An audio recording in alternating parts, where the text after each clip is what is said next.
c'est trop, c'est trop. Trop, c'est trop. Tokoki kozala ba chômeur tel likolo na yo. Depuis tozwa pouvoir kaka ba sere na bino na ba kangu na yo. Jamais. Okoboma biso lelo. Toloba Kabuya dégage. Il faut kende. Atika IDPS. Topesa ki ba mandataire na biso jusqu'à présent. Yo banda wa Kabuya musale ça. Azobeta biso masasi ya chef de l'état. Kabuya utiliser ba soda na eba beta ba combattant masasi. Omona kuna ba soda. Asoda ba beta ba combattant masasi.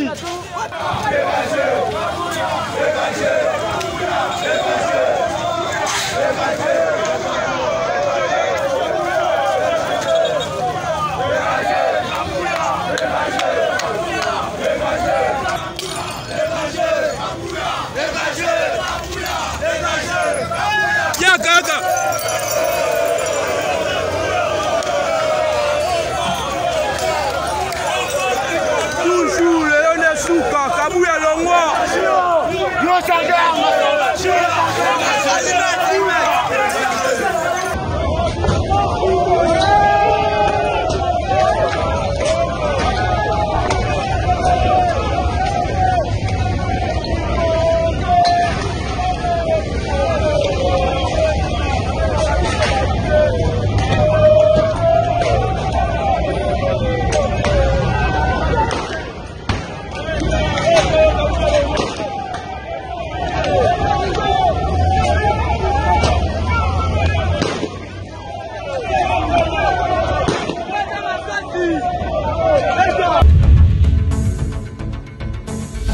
Abonnez-vous massivement sur Congo Winner TV.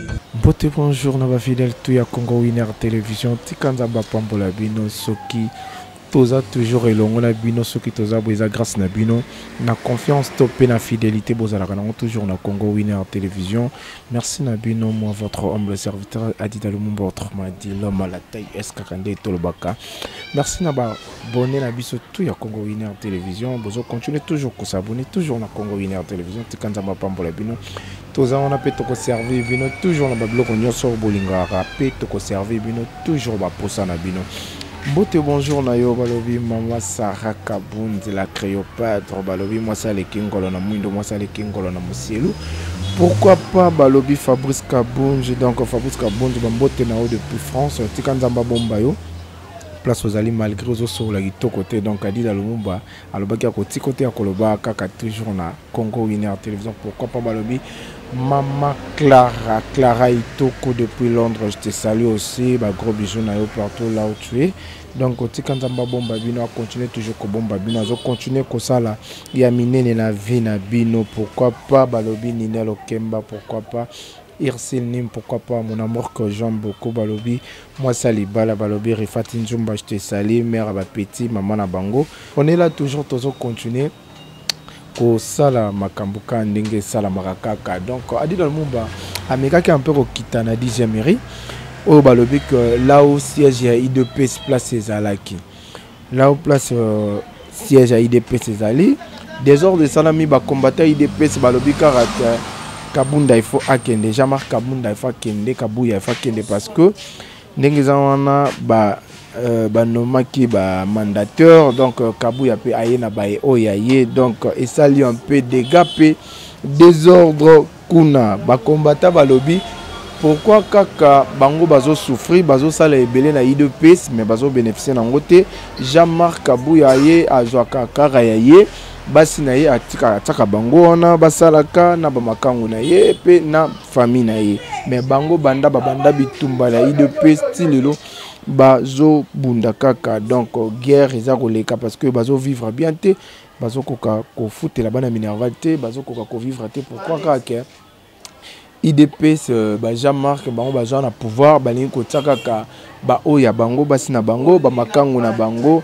nyonso ya bango donc ba combattant vraiment ba lobby ebele très fâché ba ko isaka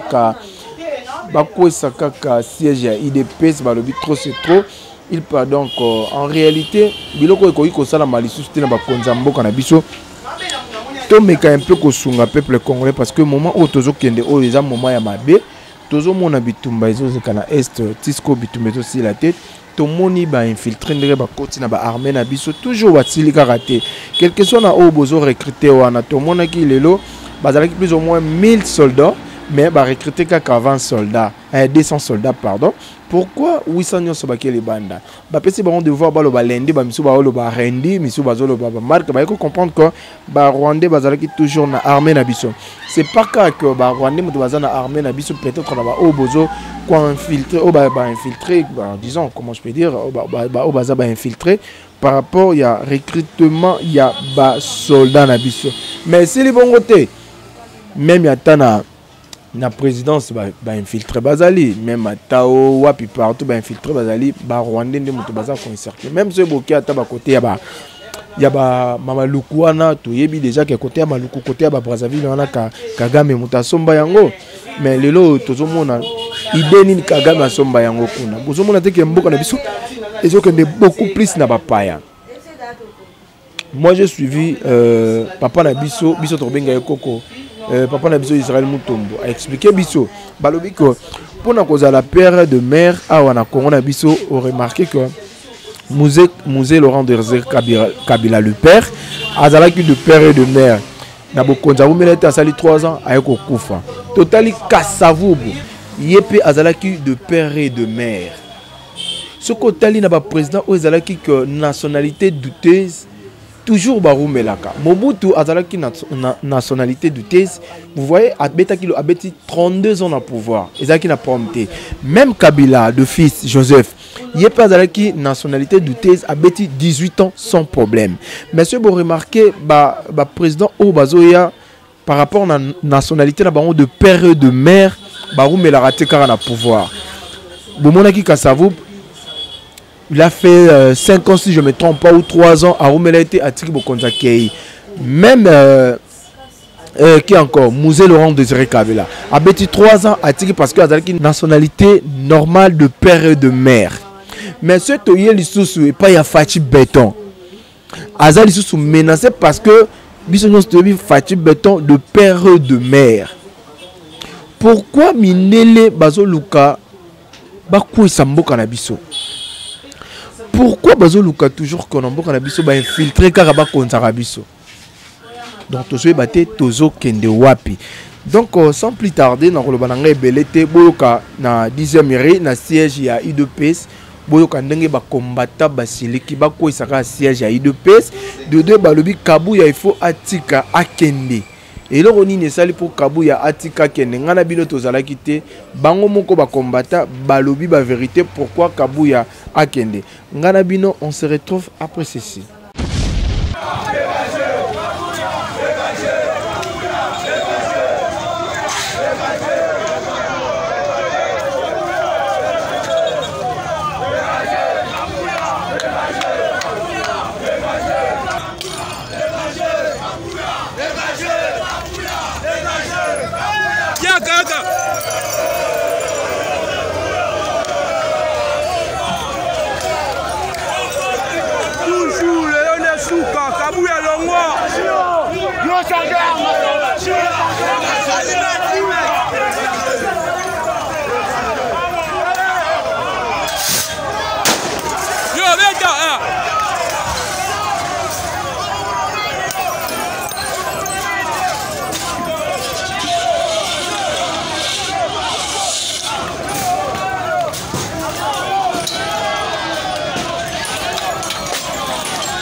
Kabuya dégagé, trop c'est trop. Longwa, puis ça va y que t'auras souffrir. Aux hommes nommés conscients.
Kabouya dégage, Kabouya dégage.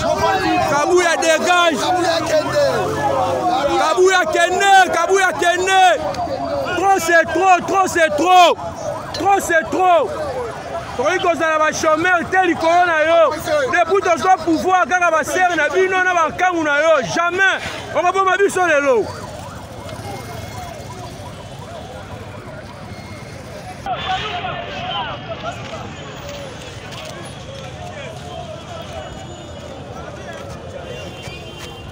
Kane Toloba Kabouya dégage.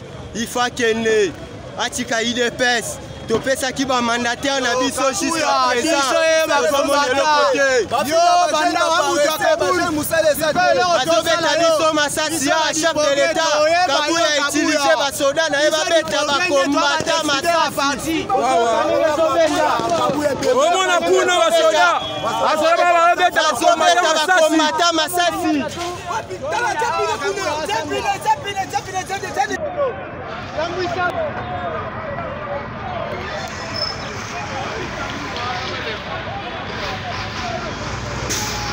Yana pine, yana pine.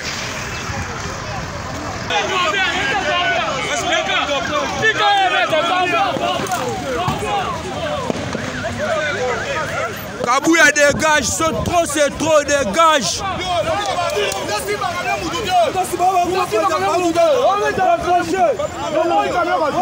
Voilà comment on appelle charge.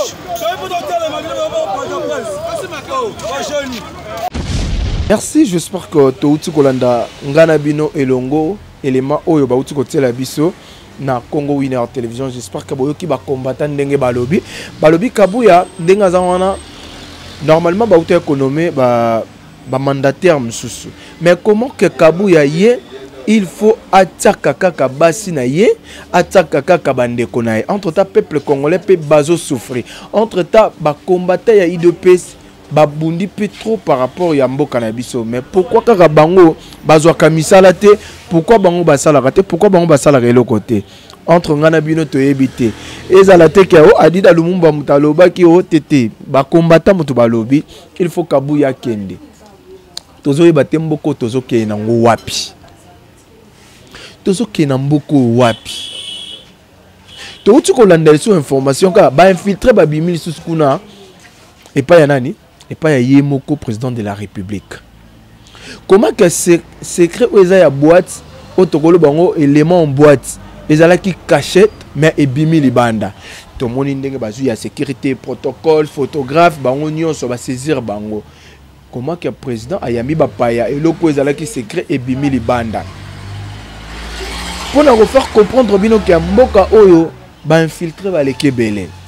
Mboka oba infiltré ba lekebele kobanda na armée na biso kobanda na ba o même baza na présidence kobanda partout ba infiltré na ba infiltré yongo tolobaki ki mboko po ekende bien mboko po to tambola bien il faut président de la république atala nano bureau na ye balongola nano ba kabiliste nyonso baza na wana o ba travailler na ye pour réussir faut alongola nano ba kabiliste nyonso wana. Ce que l'on dit, c'est que va infiltrer. Biso tout qui déjà que dans mandat il y a président sortant, il déjà à travailler beaucoup plus na Rwandais. Mais Rwandais na nion so basila kité bazaka kawana. Peuple congolais a na posa souffrir. Peuple congolais a na posa à mécamper ko vivre à l'aise na mboka. Comment que banda 25 ans mboka mo muke Rwanda. Ba M23. Banda to banda makamona banda 25 ans ngoto okende. To kokaka kolonga bangote. Ok na Rwanda. Rwanda baza plus ou moins 11 000.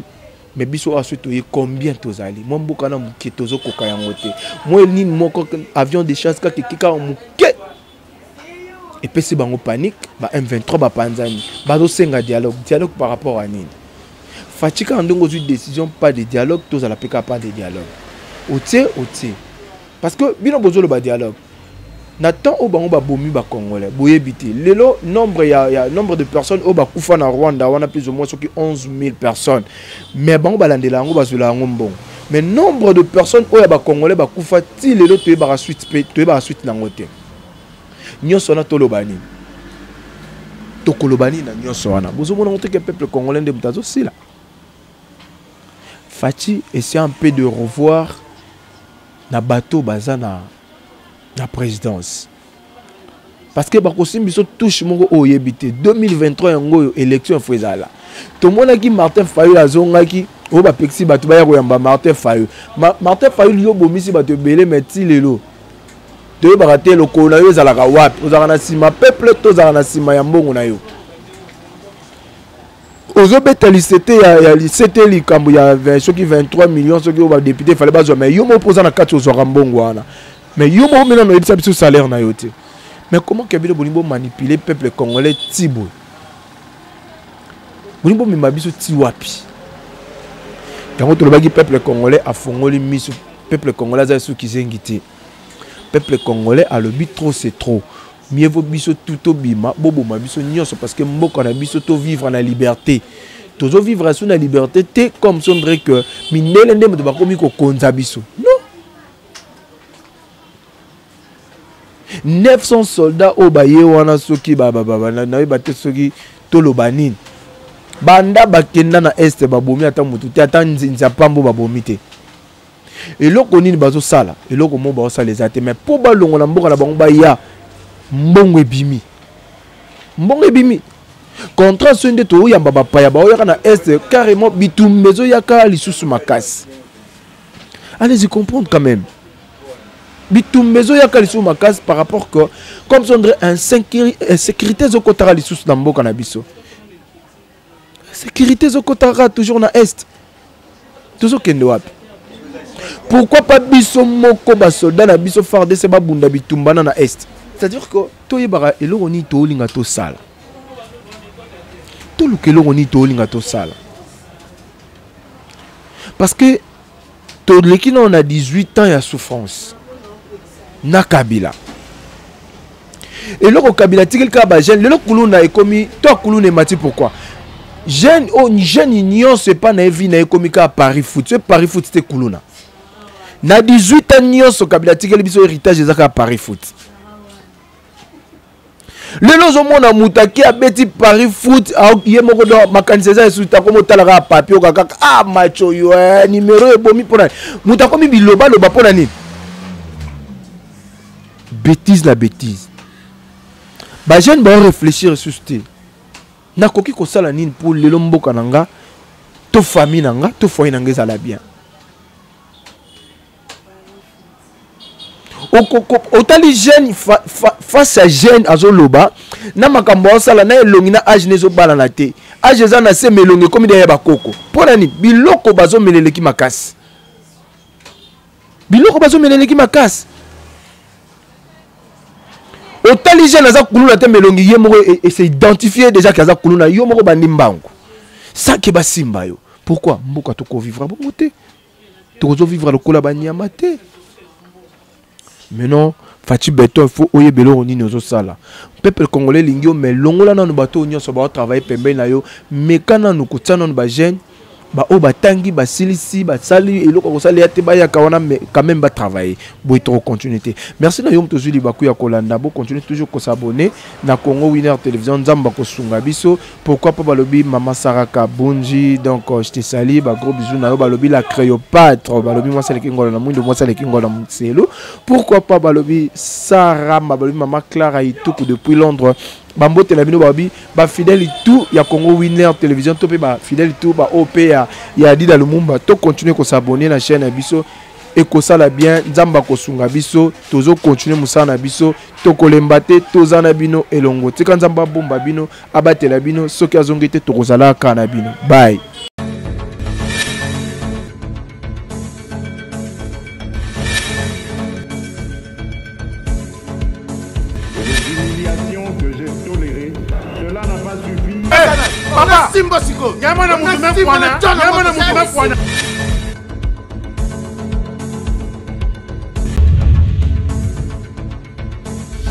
Abonnez-vous massivement sur Congo Winner TV.